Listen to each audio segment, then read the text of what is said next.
పాత్రికేయ మిత్రులకి, ఎలక్ట్రానిక్ మీడియాకి మరియు ప్రింట్ మీడియాకి నా నమస్కారం తెలియజేస్తున్నాను.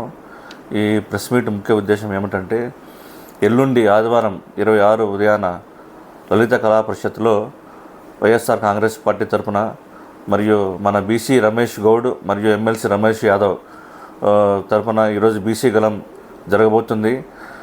ఈ కార్యక్రమానికి ముఖ్య అతిథిగా మా పెద్దాయన మాజీ మంత్రి వర్యులు పెద్దిరెడ్డి రామచంద్రరెడ్డి గారు ముఖ్య అతిథిగా విచ్చేస్తున్నారు.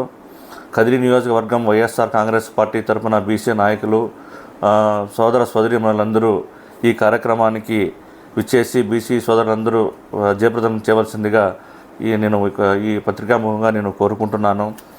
అలాగే గత కూటమి ప్రభుత్వం ఇచ్చిన హామీలన్నీ తుంగలో కలిపారు. బీసీలకు 50 సంవత్సరాలు నిండిన తర్వాత 4,000 రూపాయలు ఇస్తామని చెప్పి ఇంతవరకు ఆ హామీని అమలుపరచలేదు. మరియు బీసీ సప్లాన్ కోసం 1,00,000 కోట్లు ఖర్చు చేస్తామని చెప్పి ఆ హామీని కూడా ఇంతవరకు నెరవేర్చలేదు.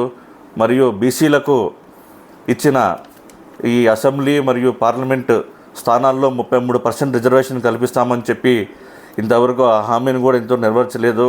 కూటమి ప్రభుత్వం ఇచ్చిన హామీలన్నీ తుంగలో కలుపుతున్నారు. ఆ సిలిండర్లు కూడా 3 సిలిండర్లు ఇస్తామని చెప్పి అవి కూడా అడపాదడపా ఇస్తున్నారు. ఇంతకుముందు బ్యాక్వర్డ్ క్యాస్ట్ అంటే బ్యాక్వర్డ్ క్యాస్ట్ కాదని బ్యాక్ బోన్ క్యాస్ట్ అని మన శ్రీ వైఎస్ రాజశేఖర రెడ్డి గారు నిరూపించారు. అలాగే మన మాజీ మంత్రి మరియు మా ప్రియతమ నేత శ్రీ వైఎస్ జగన్మోహన్ రెడ్డి గారు 2019 నుంచి 2024 వరకు అనేక బీసీల కోసం అనేక సంక్షేమ కార్యక్రమాలు అమలుపరిచారు. బీసీలందరూ గత వైఎస్ఆర్సీపీ ప్రభుత్వంలోనే సుఖ సంతోషాలతో ఉన్నారని చెప్పి ఎవరి నోట మేము వింటున్నాము. అలాగే కదిరి నియోజకవర్గంలో ఉన్న పాలయ్యకిరి కమ్యూనిటీ కానీ మరియు పట్ర కమ్యూనిటీ కానీ ఓసీ జాబితాలో ఉండే వాళ్ళని తీసుకొచ్చి బీసీఏ చేసిన ఘనత శ్రీ వైఎస్ రాజశేఖర రెడ్డి గారిది.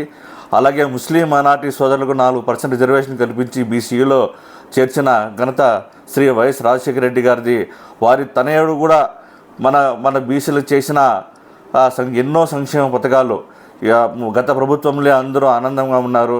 అలాగే ఈసారి వచ్చే ఆదివారం 26 పొద్దున మన కదిరి నియోజకవర్గం నుంచి బీసీ సోదరులందరూ వచ్చి ఈ కార్యక్రమాన్ని విజయవంతం చేయవలసిందిగా ఈ పత్రికాముఖంగా నేను కోరుకుంటున్నాను.